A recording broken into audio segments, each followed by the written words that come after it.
future of online assessment and proctoring, but I will sort of share some of the ideas and then leave floor to Proctorio, Martin from Proctorio.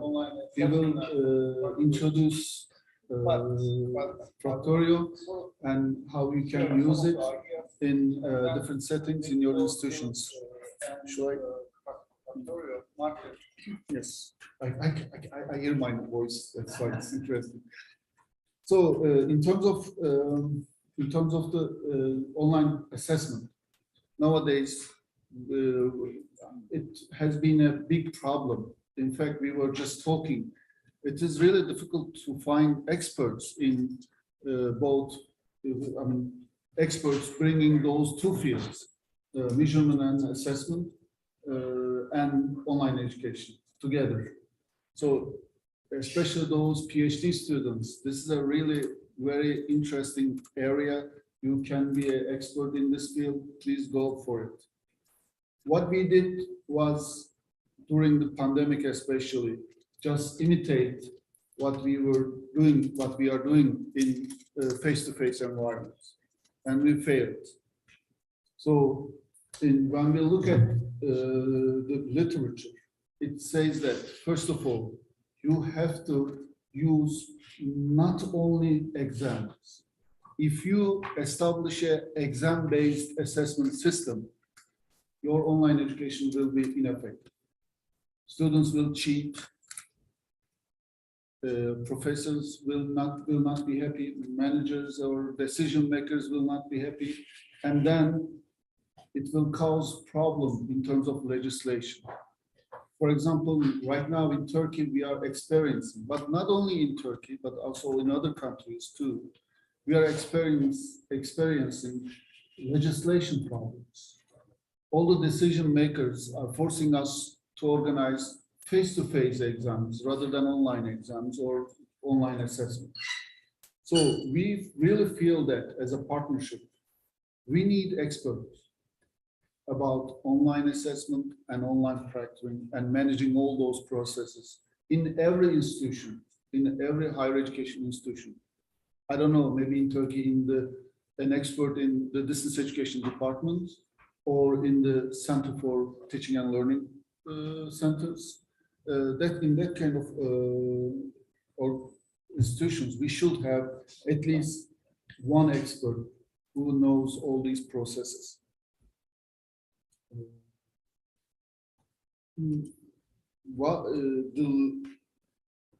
Again, the literature tells us that we should not use just exams. We should use variety of tools and strategies and give different weights to each of them so that we will have a valid, reliable, and just assessment in our online systems. In terms of face-to-face exams, especially when you are doing online education, but you have to do face-to-face education. First of all, it is very costly.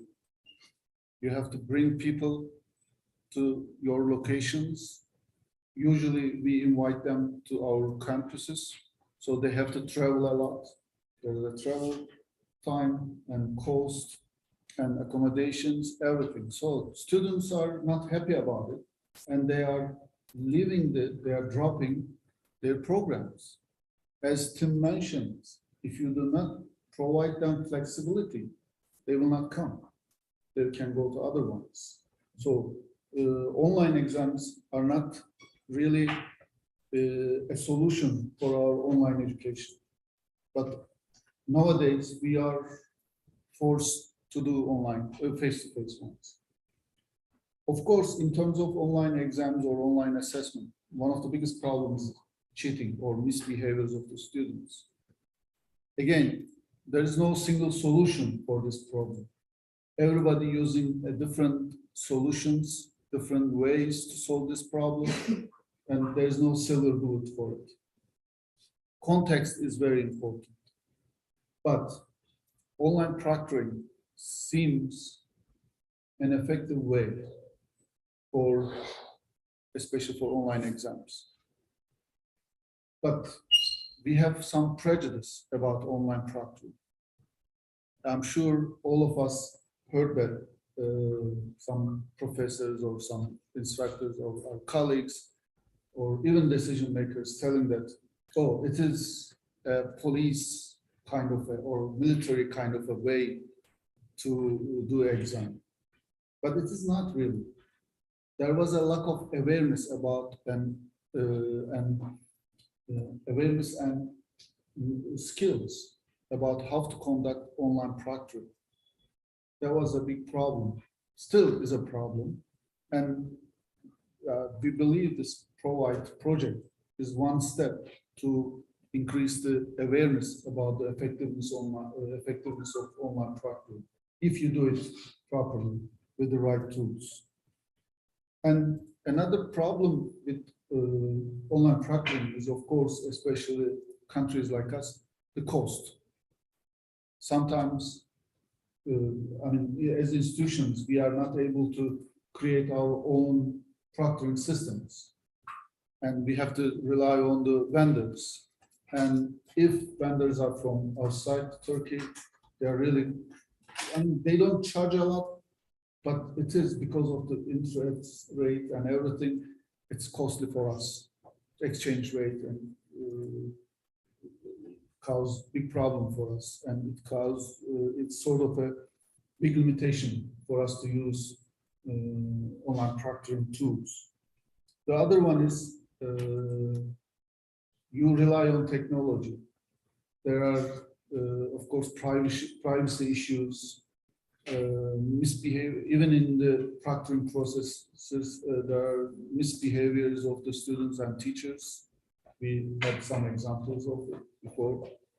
So those are mainly the big problems we have to solve in terms of online proctoring. In terms of feature, it's for sure that everybody is talking. We all talking. We have to find new ways. If you are really be in this trend to offer online education, you have to come new ways of assessing learners' achievement or performance. There are many ways, but major, I strongly believe in that, based on my research and my studies. The future will be, we will be doing more formative assessment than summative. I'm not saying we will forget summative assessment. We will have to, especially in terms of short learning programs, in terms of micro learning or macro credentials. Summative assessment still is very important, but in the university level, in diploma level, we will have to use more formative assessment than summative. That's for sure. And also, we will be using more competency-based education and competency-based assessment. We will not try to assess everything. We will have to go over all of our learning outcomes or learning objectives of our courses. We have to develop sort of a better competency based systems, and we will have to assess those competencies, but nothing else. And there will be professional companies. You know, there is this term called unbundling education. Right now, and in the past, and right now, we are still trying to provide all the services as a one institution. But future is already here. There are a lot of companies or private companies or institutions, for-profit or non-profit companies or institutions. And they are really doing really great job in terms of assessing the achievement of the student, assessing the performance of the learners or achievement, or recruiting learners, finding new learners, or providing quality learning materials. There are a lot of companies and, again, institutions. So it's happening, and assessment part will be one of the major part. We will be, as higher education institutions, we will have to work with these vendors to assess our learners better than what we are doing right now. And in terms of online proctoring, of course, AI, it's coming big. We all know. Even right now, there are really good examples of tools that are using AI for online proctoring. And one of those good examples is Proctorio. And now I would like to leave floor to Martin from Proctorio to show us what they have and what are the capacity of the to please, Martin.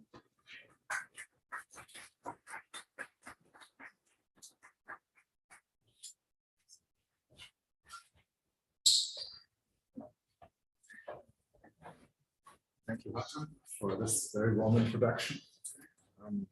Thanks for the chance to speak in front of such a great audience today. Looking forward also to any kind of questions.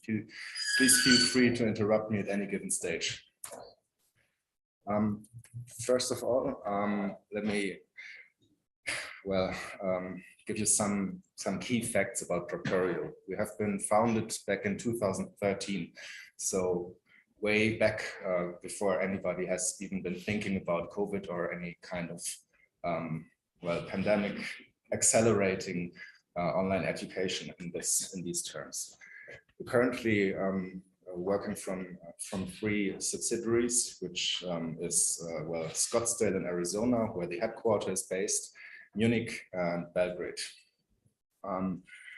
As of now, we're having roughly 4 million active users, and we've been proctoring more than 24 million exams back in 21. Few less in 22 obviously due to the fact that students did return to the campus in some events.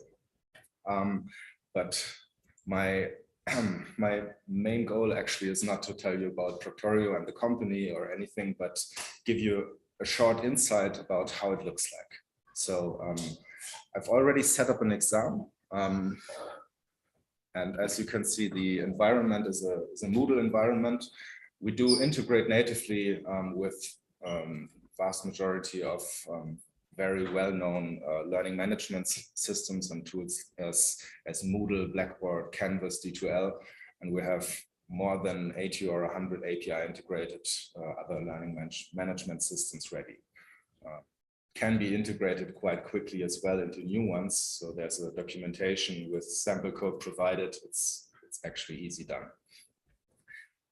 What I prepared here is a student that is already logged in, and I'm going to demonstrate in this case how a student who never has used Proctorio before would actually enter a first quiz and how he would take it. I already prepared a quiz, and as this student, again, has never used Proctorio before, prior to being entered, he needs to download an extension, which is Proctorio. Doing this, we check first if the browser is supported. We do currently support Google Chrome, we support Edge, Opera, and less used, but still do Brave. If a supported browser, as in this case, is being used, the only thing that has to be done is installing the extension.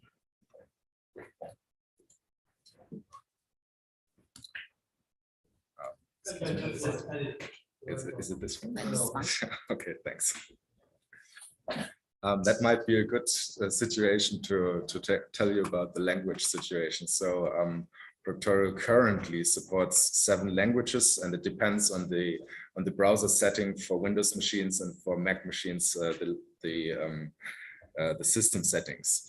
If any other language than the before mentioned supported ones are being used, Proctorio will fall back to English.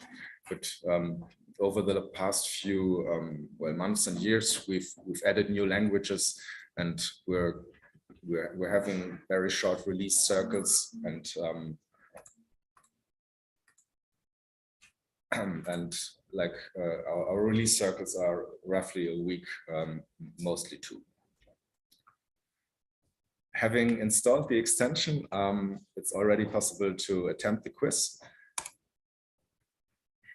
And let me pin the extension. It is quite easy also to get in touch with our live chat. They're available 24/7, and they will answer already now in the language that they are spoken to.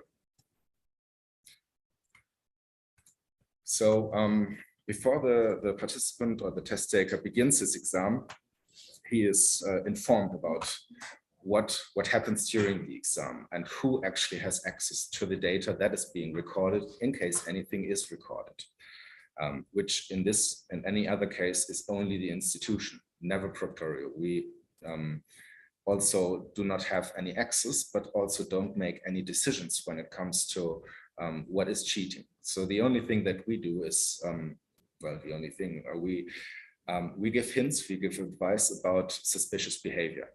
I will demonstrate that later once I have finished this exam. Besides these informations, there's also a 2-liner about where your data is being hosted, where the data is stored, and how much data retention is set prior for the data to being deleted, which in this case is 6 months. There's 2 other possibilities. So if data doesn't need to be stored for 6 months, even though it's the mostly used data retention period, it can also be deleted by 30 days or a year. In exceptions, also longer.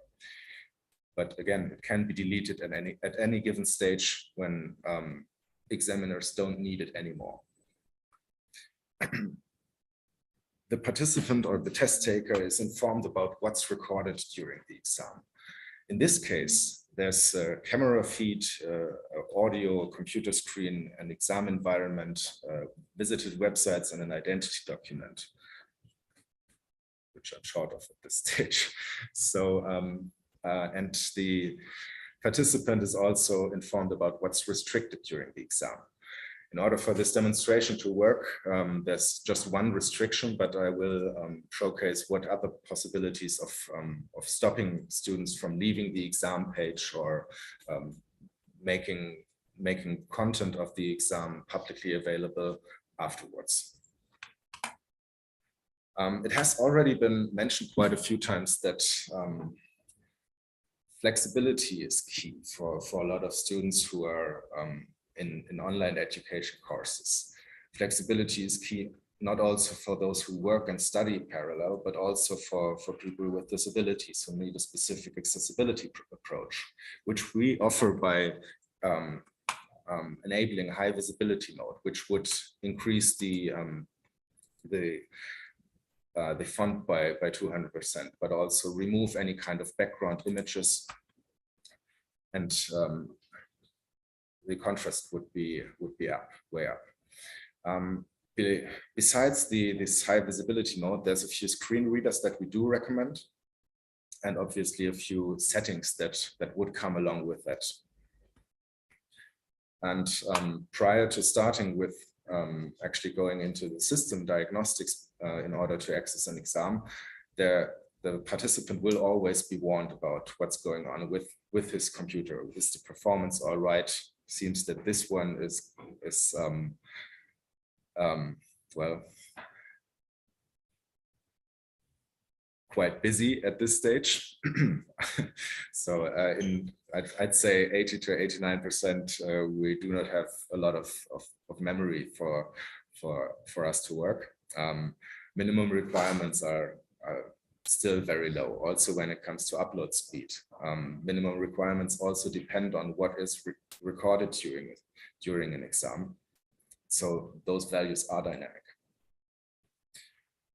By continuing sorry, it's the left and right? Yes. Okay, thanks. By continuing, the extension asks for a few permissions in terms of webcam, also for microphone, both not being provided here, or at least camera not being provided. It will ask for the test taker to share the screen, and the connection will be tested. Can we turn off the camera that is used in the Zoom meeting from here, or is it connected to this one? Yes. This one. Okay.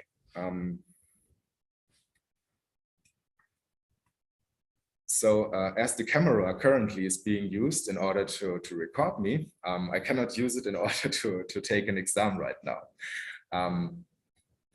That is not too bad. We could either I could either adjust the quiz in order so no webcam is required and just have the audio and the desktop share, which would then result in a gradebook with less. We don't have to turn it off. I just proceed with less results in it. During the exam, it depends a lot on the restrictions that are being chosen. And in order for the video not to stop on the big screen, so we're going to be recorded afterwards, I will at this stage skip how the exam within looks. The only thing that we deliver there actually are some inquiz tools with which you can zoom in, you can use a calculator and a whiteboard, get in touch with our support if there are any technical issues that arise, and leave the exam if you want to gracefully submit it afterwards. Can we change to the other user in order to?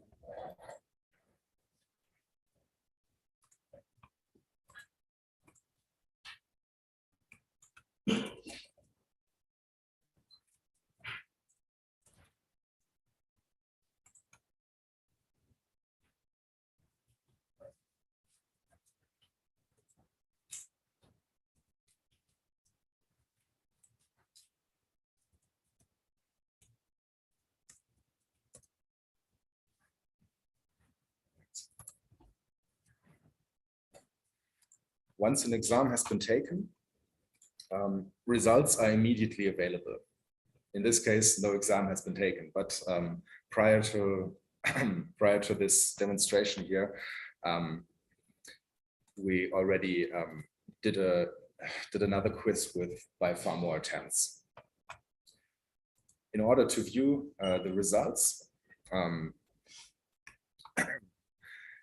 it's quite easy to open it. It's structured as a table and it will be sorted by the suspicion level.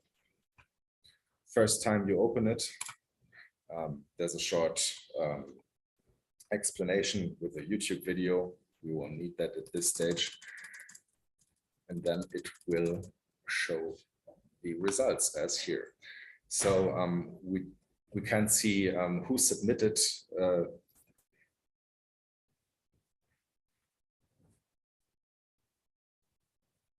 when the time of the exam was started, when it was submitted, how many of attempts it was.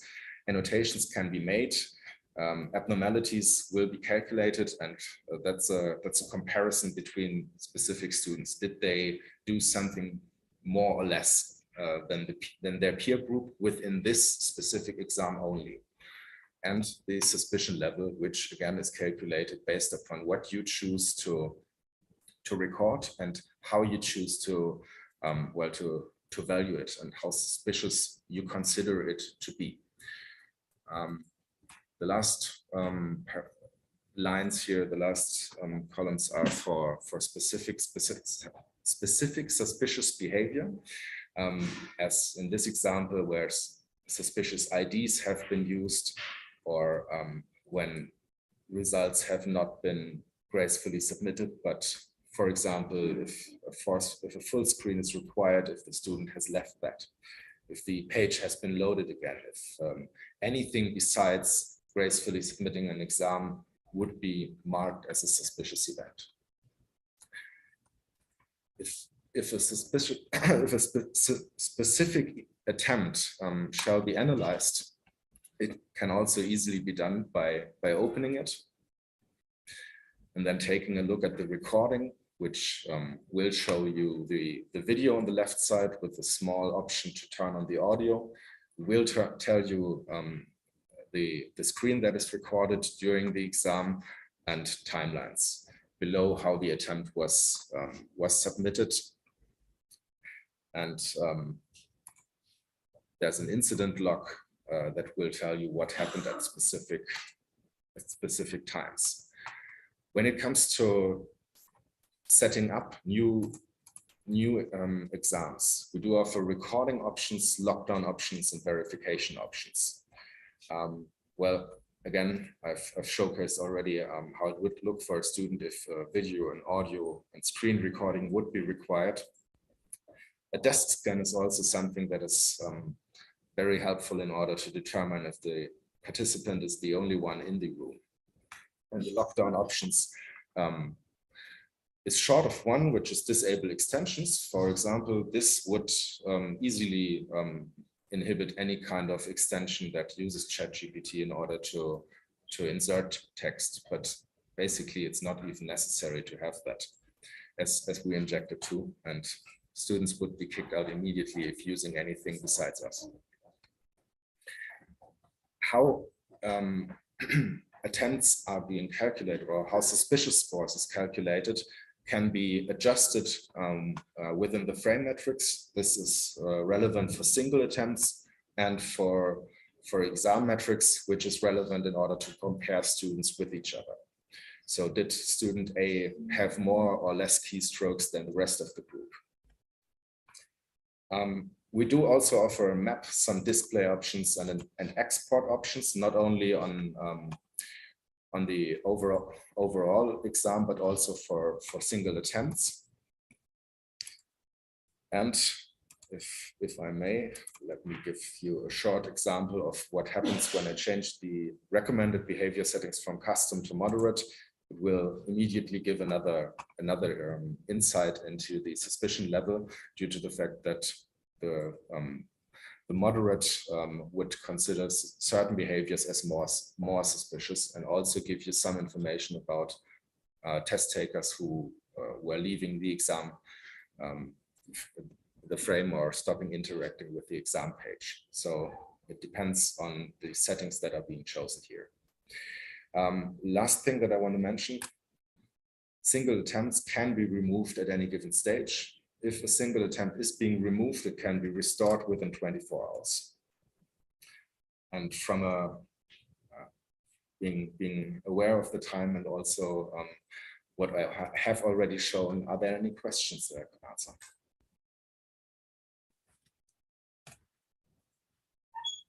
Yes, please. Thank you very much for presenting the Proctoring application to us. I was one of the participants of Provide projects, and I have taken the whole course. I have completed all the assignments and taken all the exams as well. Well, first of all, I'd like to ask if you have any research about the psychological impacts of being online proctored.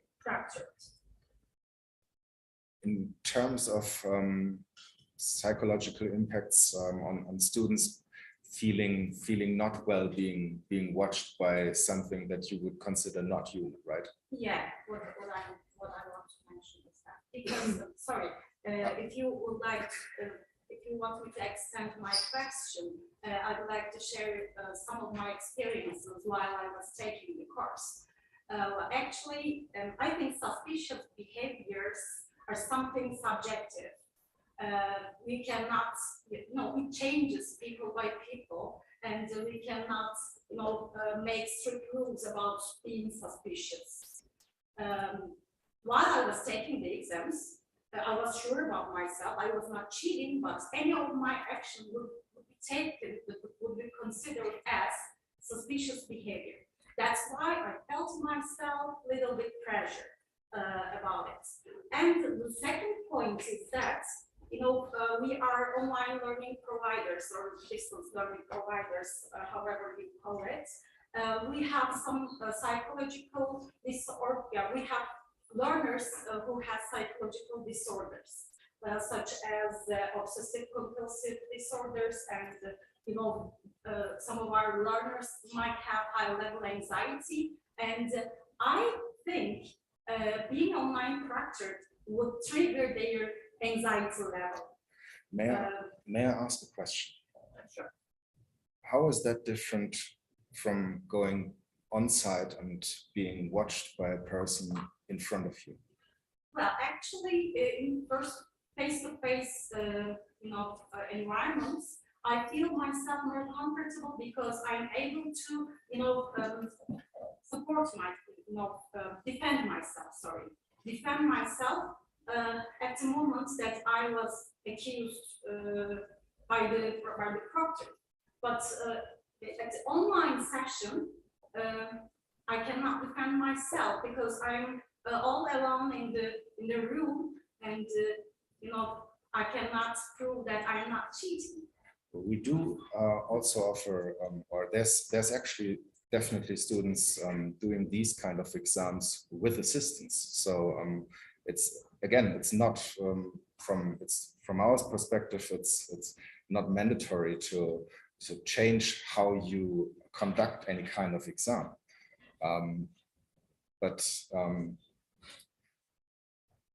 Sorry, Tim, do you want to add something at this stage, or is it okay? So it's a complex question, and I agree that if you're in such an exam situation, there's always pressure on you.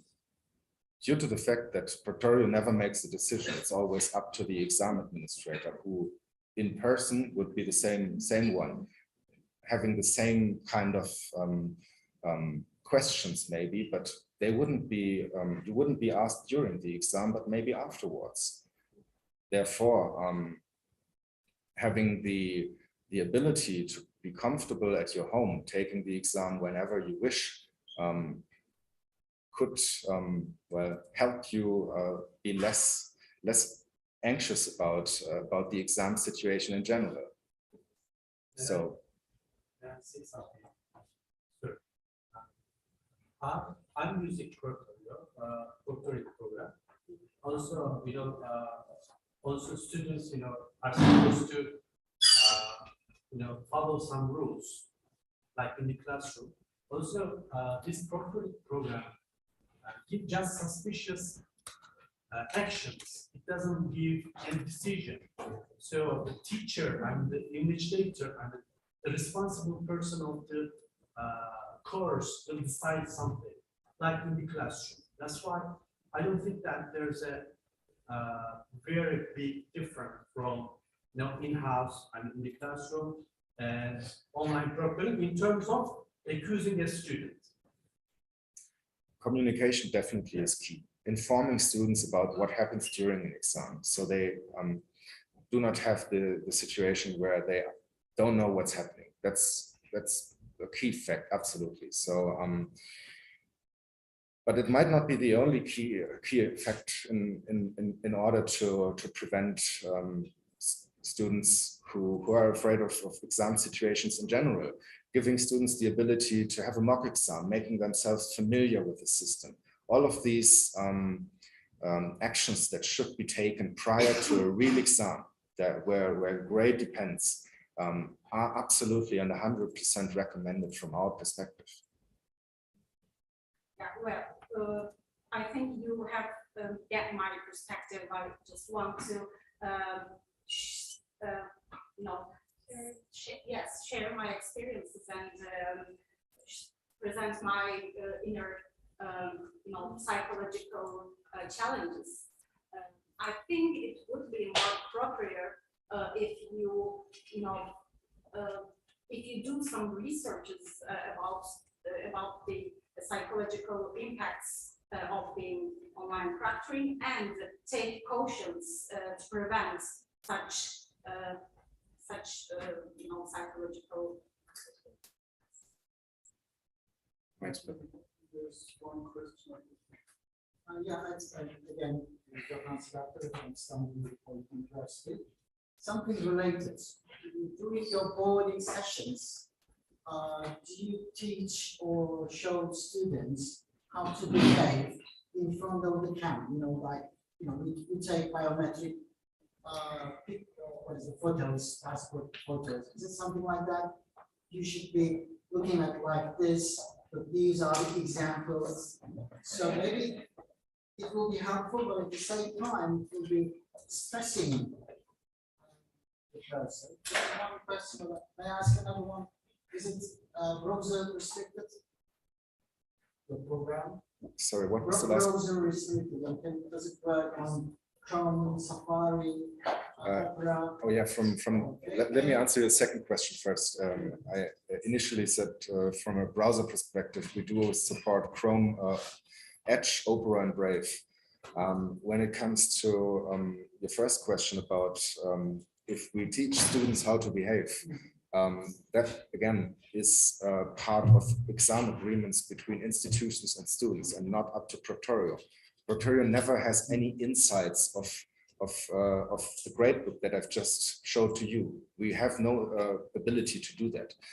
Therefore, again, it's part of the exam agreement. It's part of what we try to communicate with institutions, that what we show to the administrators of these classes, that and how it should be communicated, and that more in most cases is better. Just inspired me as was using a machine learning thing that just act naturally as if you were an exam. So we will recognize you, we know you better, so that we are not going to create some false alarms, something like this. So are you collecting data? No. For machine learning? We're not at all. Again, we couldn't even if we wanted, because we don't have access to the data that is recorded here, and we don't want that. We do have other approaches when it comes to that, to which we can also elaborate. Maybe not in this context, but you've mentioned something else about biometrical data when it comes to verifying students. We do not do that as well. We're not collecting or using any kind of face recognition. We're using a different technology in order to ensure that the participant is still in front of his camera and let's say not looking away too much. And that's a comparison. The person that should be on the exam. Yes. This is the person. That, I know. Again, that person is in front of another it. person might be. It might be, absolutely, yes. Again, we do not, it's up to the institution to check did the right person conduct the exam. There must be another human invigilator. Yeah. Absolutely. There's a support. Yes.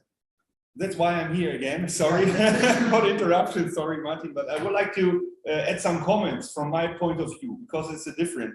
You are the provider, the technical provider, and we are the university. And so this technical tool is just only support our procedures, but we have to implement them. We have to do the qualifications. We have to do the quality management. And we all know doing exams and proctoring is a sensitive situation. So we have to think about before we implement it, about qualification, quality management, how to implement it, and how to do the rollout and so on. And who and which students we do offer such options. So do we offer it all our students or only a few students because they are not able to come? This is the only possibility. These are a lot of decisions and management and strategically decisions you have to discuss internal in your university. And then you choose the right tool or the right way. There are different ways to proctor, like human proctoring. So, for example, better situation for you, live proctoring with the human remote proctoring, or record or review. So, but we prefer this technique and this tool for our university. But you all have to see, okay, what is our situation and what tool fits the best. And then it's up to us as universities to do the provide project, for example, to send our employees from the examination office, run these further education program, provide so that they are sensitive, so that they are know what is going on there, how is the legal perspective. You have to have a lot of skills and knowledge to do it. It's not easy, and it's a sensitive topic. So then you as university have to think about the strategy, use the right tool, have contracts. But then this is only the supporting tool. The proctoring system is not judging you. The proctoring system helps to find out suspicious behavior. Sometimes sometimes it is suspicious behavior, sometimes not. But the decision is up to us in person. So a person from the examination office, an online proctoring manager from our university has to see all the grade book flags and see, okay, is it really suspicious behavior or just thinking out loud? What can I do? Okay, so okay, skip. 98% we skip because people are doing things. What you do in the real classroom also if you do an exam. But then I would walk by and say, okay, could you be quiet? Okay, then I go on. And here I see, you are thinking out loud. Okay, no problem. So you do not have to defend in front of the system. Otherwise, I think, okay, this might be really suspicious behavior. I get in contact to you and I say, okay, here you are using your phone. You know our regulations because you signed our university regulations. It's not allowed to use the phone at online proctored exams. And here I can see you use the phone. Then you have the possibility to say a statement. Yeah, but I have technical problems. I had to call your service hotline. Then I can see, is that true? Yes, you called at 1 o'clock. It's true, no problem. So, you know, this is how the way it goes. And yeah, then you have to decide, do we offer this to all our students? We do it, we offer it to all our online students because we say we inform you in front of your enrollment, before it's a front loading, before you enroll. We tell you how we teach, we tell you how we do our exams, we do proctoring, and here are all the regulations, then you have to sign everything, and then you decide to do such a remote study program with all regulation and rules. If you are not common with it, go to on-campus. We have on-campus, or we have part-time programs. So that's what I mentioned today. We have to offer a variation, flexibility. Thank you. We have to offer flexibility. Yeah. So that's my additional comment. Sorry, please, but just one sec, please. We have some guests from online participants who would like to, if they want to comment on it, please open your video and microphone, turn on your microphone and share your ideas also. Yes, please.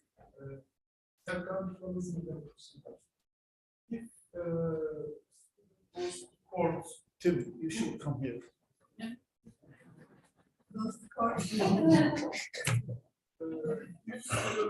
Court for answering this exam. Yeah, they are always right. They will always win. Every time, yes. At the moment, they are so strict regulations, and it's so easy for them to go to court and say, but my position is right, not yours. The court, the judge will always say, okay, the student is right. But okay, then you have a second chance. Let's do it again.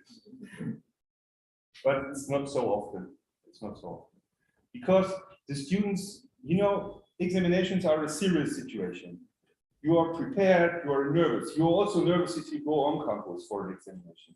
And you are here also nervous, this is good. So you are prepared, you're a bit nervous, and you did not really know how they proctor you if you proctor, if you are in an online exam. And so you try to do your best, try to follow the rules, and so most of the students are these students. Only a few try to cheat. Sometimes you get them, sometimes not. But I try, I think it's okay if we have the same quote, if we have the same percentage, if we identify scamming, like in the on-campus situation. There are sometimes you also can come, yeah, you can cheat and nobody is getting you. So if we have the same option, the same chance to cheat online and offline, I think it's okay. It's good enough for me. You will never defeat all cheatings.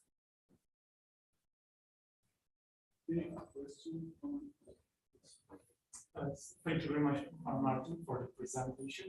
I have a question about the ethical issues. How do you deal with the ethical issues? For example, the institution will be recording the test takers private space, bedroom or like a study room, whatever. And do you have any documents, recommendation documents for institutions to deal with such issues, like in the background, the test taker should have this or that? Just a question for you. Absolutely, quite a few, to be honest.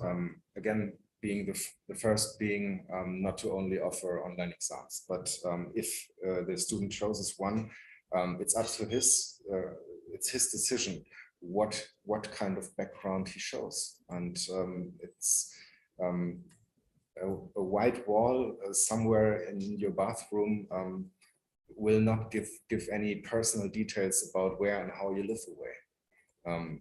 But to a certain degree, the student, if the exam agreement doesn't exclude it, is also free to take it wherever he wishes. So the flexibility is there. So the only thing he needs from our perspective is a laptop and an internet connection. Again, in addition, from my point of view, you have to set up these regulations as university. So they offer you a lot of blueprints, but then you have to fit it in your situation, because it depends on your legal situation. Where do you run your university? Sometimes they say room scan is not allowed. So, okay, we have to switch out the room scan option. So sometimes, yeah, eye movement, eye tracking is not allowed in some nations. So, okay, eye tracking, I have to set the settings different. And then you have to inform about the regulations in your examination regulations.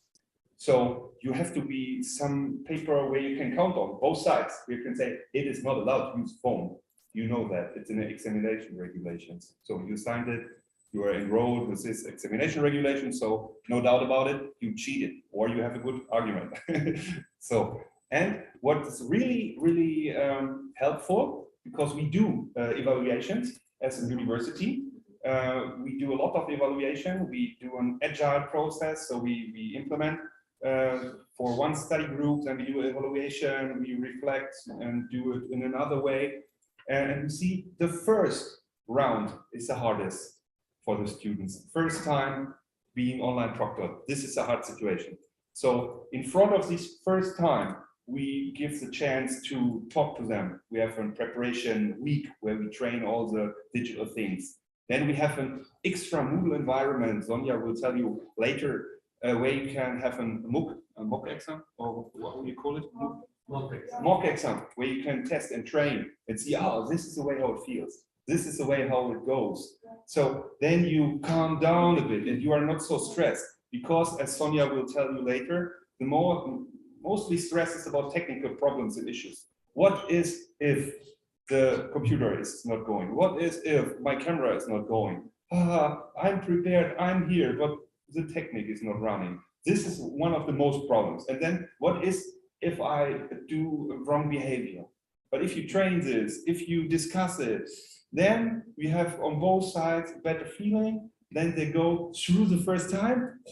And after that, we have a very high rate of people very satisfied and say, okay, I like the flexibility. I can stay at home or at work.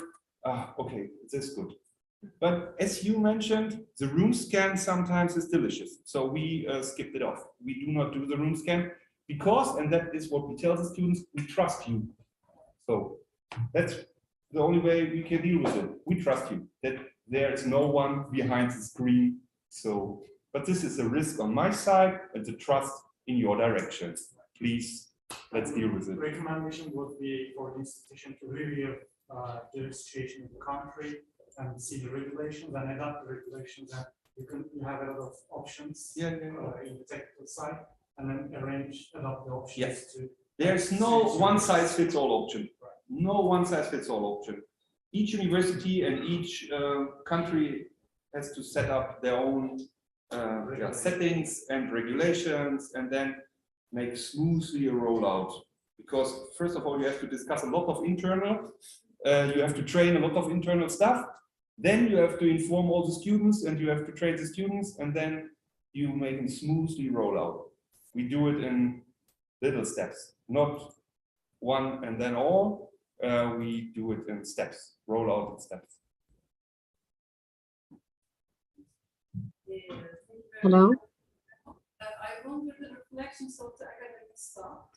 Then how should you make them ready to use online proctoring tool? My direction, Yes, the academic stuff. Yeah, how do you Yeah. make them ready to use this tool? To answer this question, you have to see that these are different levels. First of all, you have to train your academic staff in the first evolution step from paper pencil exams to e-exams. This is the first step. So you have to train them. Okay, now we use an e-assessment system. Now we use an e-exam system. You have different options for multiple choice, single choice, free choice, whatever. So free answering. So we have to train the lecturers with this new system. This is our first evolution step.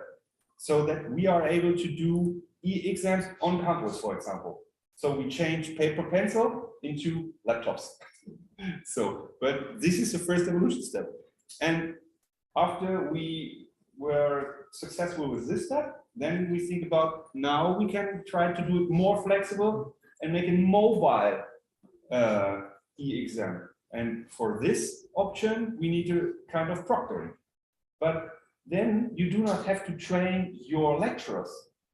You have to train your internal staff at your examination office, for example. But because for the review, after the examination, you need special kind of employees, not the lecturers.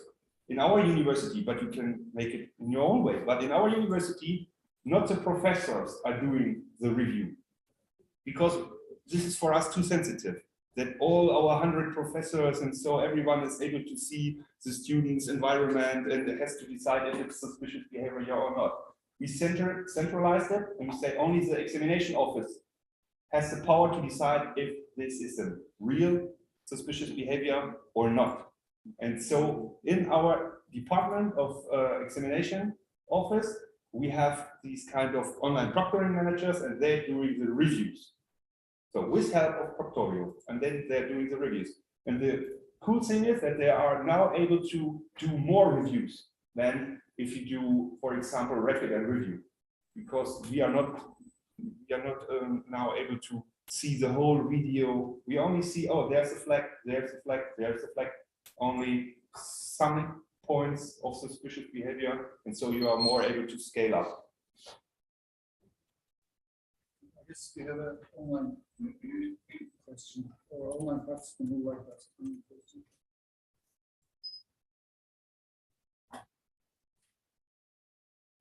Hello, thank you very much for giving me time to speak. I just want to know, because we are, I am from Virtual University of Pakistan. It's an online university in Pakistan, and we are here from last 20 years. We have a very good student base, and we are taking the online exams because we have the students from across Pakistan in more than 100 cities, and we have overseas students as well. The mode of assessment which we are taking for our Pakistan-based students is basically online exam, but through proctored environment in our designated campuses. But for our overseas students, we are following the same methodology, which is just being in the discussion with the cameras and recordings and controlled environment and everything. That is possible for the few thousand students, but we are more concerned that if we are having 150,000 students who are appearing at the same time across Pakistan, so it becomes very difficult and challenging to use so many instruments and so many large infrastructures, which becomes costly if we go totally on this mode, online mode of examination, which we are following for our overseas students. So if we want to exclude that physical presence, so is it possible to exclude this physical presence requirement, and we can do this online assessment for our Pakistan-based students as well, considering the large number of students? Because if we are going on the same method, then it becomes very, very expensive.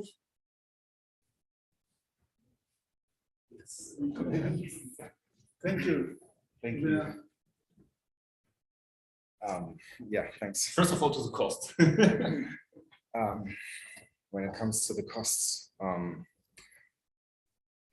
good question. So the licensing model is practically pretty easy. So there's two ways of licensing actually. One being per exam basis, where each exam needs to be licensed, and one is a student or user license model, which pays off after 4 exams per user. So depending on the amount of students, obviously there's different prices. If that already answers the question to a certain degree, I'm not sure how much into detail I can get at this stage. Yeah. For me, as a university representative, you have to calculate it for sure, but you have to calculate on-campus study programs also if you are in private university. So we want to make profit for sure. Otherwise, we are not able to stay alive and pay our employees. So we have to make profit. So we have to calculate. And if you run an on-campus study program, you have rooms, you have also employees, you have technical things and stuff and so on. So it's a very costful situation to run on-campus study programs. You need your library and whatever you need.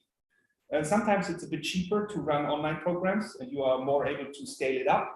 Because if you have asynchronous material, it doesn't matter if there are 100 people watching the videos or 1,000 or 100,000 people watching the videos. So on some cases, you run online study programs a bit cheaper, but so we offer them a bit with a lower price. So it's for the student also sometimes a question of costs. So sometimes the online programs are cheaper, but you need also a digital architecture. You need also online rooms. You need an online library. You need a learn management system, a campus management system, and nowadays we need an e-exam system, and we need a proctoring system. And so we have to calculate all these costs into, what is the price of these study programs. So it's not such a big deal. And if you are such a big university with so huge amount of students here, so it will be very easy to talk to supporters, providers from techniques to say, okay, you're not such as small as FHM. If you pay the regular price, you get maybe a bit better price if you come with 1 million students around the corner, you know. So this is all it is. It's a thing of calculation, and and I think for you, as you ask from the virtual participants, I think it's the only way for you to scale it up like this. If you deal with automatic asynchronous proctoring, because then you do not need on one at the same time so many reviewers or so many human proctors. This is hard to find if you have 100,000 exams at the same time. So in my opinion, it's the only way to do the digital transformation, to do it automatically, asynchronous proctor. And then you have a bit more time, and you are, as university, a bit more flexible when your employees are doing the review. You can stretch the review phase in 1 or 2 weeks and say, okay, after 2 weeks, if you do not hear from us in the next 10 days, everything is green, you passed it from the point of proctoring, and then you will get your results in the next 2 weeks, whatever. Then we give the exams to the lecturers, to the professors, and they do the grades. So this is maybe the kind of flexibility you have then, because it's safe. Thank you. It's safe on the server, and then you can stretch the review phase over a few days, and you can handle it with a few employees and not with hundreds.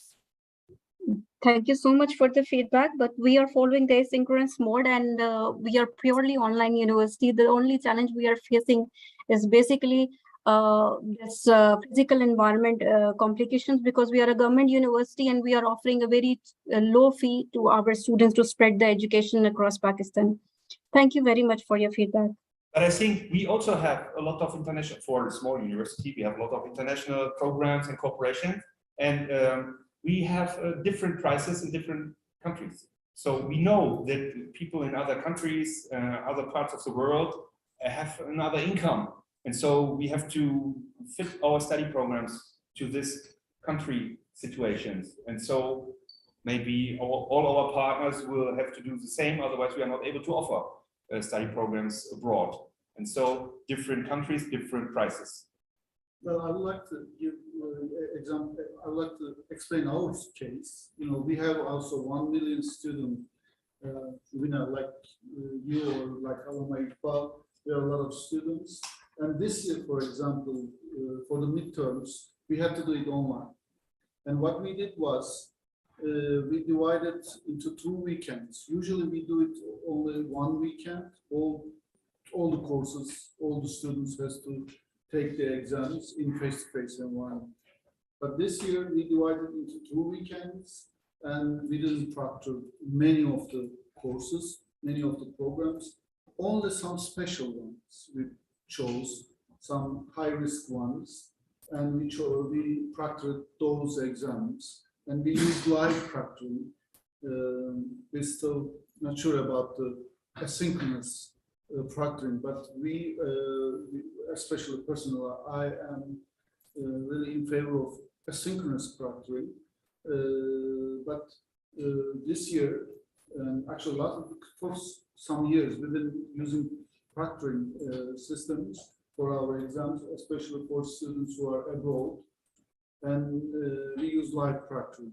But again, because of the scale, we didn't proctor all the courses, all the exams, just the ones with high risk. Of course, it is not a good way of doing online exam. We are sure, we are aware of that. And there were some issues that we tried to solve them. We tried to take some other precautions before the exams, in the online environment. Still, it's problematic right now, we know. So, but the finals will be face to face. So, not just for the midterm, we did this. Rubina, thank you very much for joining. If there is anybody from our any virtual participant, please let us know if you have any questions. Or here, we have some time before lunch. I'd like to, yes, please. There in university, private university in Germany, online programs and bring own practice. Yes, we have one state-driven, only one state-driven online university. We have 420 universities in Germany, but we have only one state-driven online university. But they are doing on-campus exams, no online proctoring, because of the strict regulations in this federal state. They have very strict regulations, and so they are dealing with on-campus exams. But there are a lot of private online universities dealing with different ways of proctoring. Some, we have one of our biggest private universities or universities ever in Germany, has now 100,000 students, 108,000 students. It's the biggest university in Germany. They are dealing with live proctoring, so human live proctoring. They have call centers in all around the world, and you can, you can sign in, and then you can do your exam and be live proctored, human proctoring.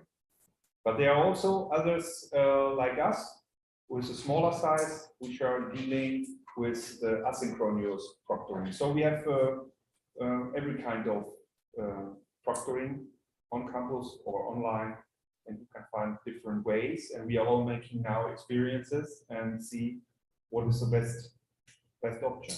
But I think there is no one best option. There is only a good option, a suitable option for your system, for your university. And I think for us, it's asynchronous.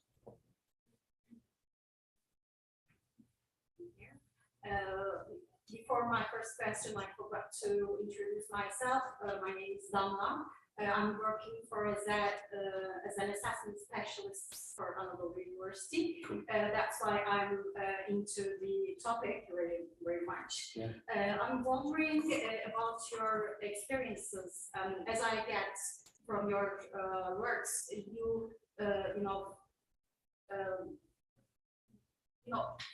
your students are able to choose their online exam times. They reserve or book their time and place, right? Yeah. It's not really right. You have the the choice if you start as a student at the FHM, if you want to do an online student, online program or an on-campus student, on-campus program. So this is the first time you have to choose. If you choose the online way, then you have now no other possibility. If you are choosing the online way, you have to be proctored, because we now offering only e-exams and only from home or from work, so mobile online exams. Then you have no more possibility to change your option, to say, okay, but I want to come to campus. It would be perfect, but we are not able to handle it because we are too less people and our whole organization would be collapsing if we do all this flexibility. I would like to have it. I would like to say, okay, you have the opportunity to choose every time you want to do an exam. You can come on campus because we have campuses. You can come, or you do it online. But it's not able for our departments to handle it. Well, actually, what I am actually wondering is that are you conducting the same exam to all students, because they are taking the exam in different times, and as I observe from our students, they share the questions each other, and if you do not, give another variated exam or questions to the students, they can easily share questions, and they're really meaningless to proctor them. Yeah, that's a very interesting discussion, and it's one of the what I mentioned, internal discussions you have to do before you decide what you're going to do, because we also discussed what we're going to do. The most flexible option is do the exam whenever you want, but we are not working like this. We do have cohorts. They go with classes. It's not so flexible. It's more or less like in a classroom in school. So they know each other. And if we then offer the flexibility, you can start your exam today and I will do it tomorrow. Then we can chat and you can give me some good advices and then we have a problem. So it's not equal, it's not fair. Yeah. So we tested it, because in further education courses or certificates of advanced studies, we tested this option because they are not so strongly connected, and they liked it and we liked it also. If you say, okay, we give you a range from Monday to Wednesday, from this time to that time, whenever you want, whenever you feel right, and whenever your working or personal situation allows it, you can go on the learning management system and you can start the proctoring and do the exam. It's very good for us because then if there are some technical issues, it's spread. You have more time to solve it. Everyone is more relaxed because if it's not working today, do it tomorrow. So this is a bit more relaxing, but then you have the other problem. Maybe they are changing good advices and we are not able to offering 10 different exams. Then our internal staff or professors will say, yo, sure, I will give you 10 exams. I have no other hobbies. So that's also not an option. But the problem is if you do it all at one time, this is the way we do it now. We start the exams at one time. If then a technical problem occurs, we have a bit chaos, internal chaos, because the hotline is gluing, and so everyone has the same problem at the same time. So it's a bit harder for us, but then you solve the problem because they are not able to chat or to give good advices. And now we try, and that is what I mean with agile, to try to do it agile. This is not working. This is also not really working. Now we try to start in 10 minutes delays in a row. This you start now, I start in 10 minutes, the other cohort 10 minutes later. So we have a bit more time to solve problems or to do question and answer. And in 10 minutes, we hope there is no big chance that you have already time enough to see the whole exam and give me also good advices, and all under the eyes of proctoring. It's not so easy. So so this is a risk management and also a strategical management in an agile way. And maybe if you ask me in 2 weeks, I have another idea, and we try to test the other way. So you have to deal with all these things, and you have to do all these internal discussions before or during the step-by-step rollout. Yes, please. Last question for what? My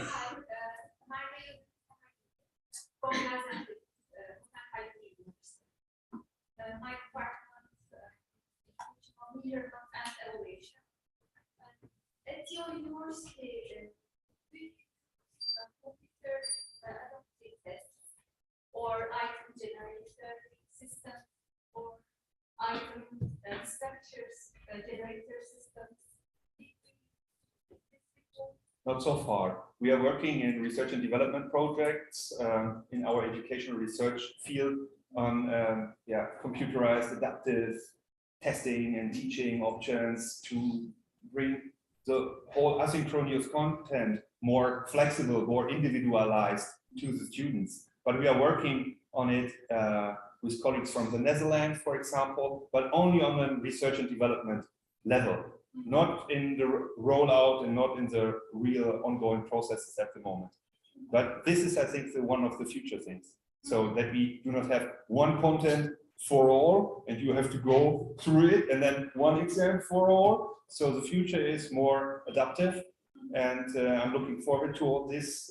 So let's exchange experience if you want to, because I think this is the next evolutionary step of online learning. Thank you. Yes, thank you very much, Martin. And just before this virtual, now we will give a lunch break, 2 hours. At 2 p.m. in Turkish time, we are waiting everybody. There will be 4 presentations. Especially, we will introduce some of the artifacts that we created during the project, some of the complete products we created during the project. So please come back at 4.